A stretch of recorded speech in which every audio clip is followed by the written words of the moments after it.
UConn beats Marquette 72-66. Alex Caravan, 21 points and 7 rebounds. Dan Hurley gets himself a big W against a quality team. John Henson, UConn has won the last 2 national championships. What did you make about Hurley's team's big W over Marquette at home tonight?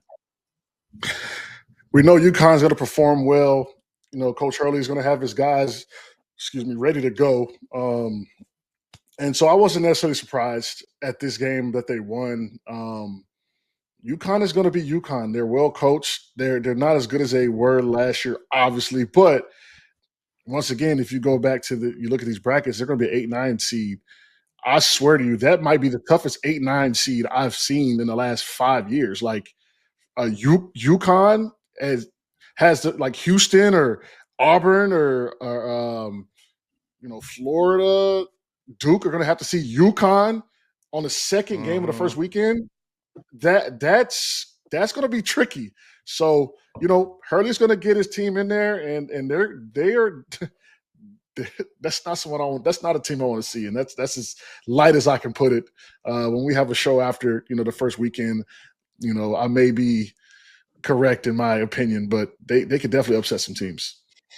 21-9 they are right now. CJ, you having any romantic feelings for the self-proclaimed best coach in the country?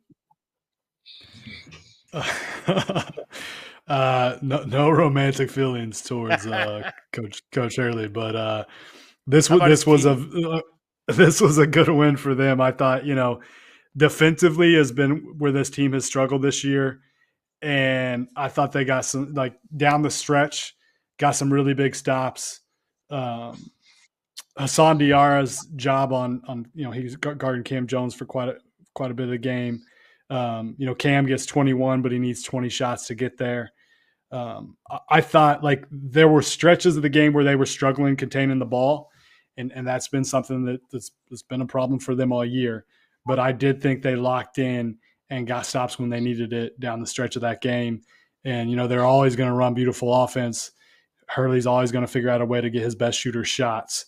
And I think that's what's so scary about him. Like, in an NCAA tournament setting, when you're going up against guys like Solo Ball and Liam McNeely, and those guys, McNeely goes like 4 of 18 tonight, so he didn't shoot it great. But if Solo Ball and McNeely each hit like 5 threes in a game, which could happen because they're those kind of, they're that level of shooters, that's why they're going to be so scary. And then, Alex Caravan's kind of the X factor there. He hasn't had the best season, but he's still a guy that's won a lot of NCAA tournament games, is used to used to the scene there in the NCAA tournament. And, he had a great game tonight, made shots. And when he's making shots, it takes him to a whole nother level. So good win for them. I know it was at home, but to beat Marquette's a really good win. And they're getting back to that point where, like, they're maybe top 25-ish worthy. And I just think, like John said, this is probably not a team you're going to want to see on like that 8-9 line. No, they are going to terrify somebody. If they're sitting there in the second round against the 1 seed, they will terrify somebody big. It's the 2-time defending champ. Yeah. Terrifying. It's like watching I feel bad. Halloween for the first time. I mean, it's not good. Not who you want. We had the Huskies with like Isaiah Thomas and Terrence Ross and that team, our second game, and we almost lost. So, that it could happen. It could happen. Let's take a break, come back. Let's take a look at the bubble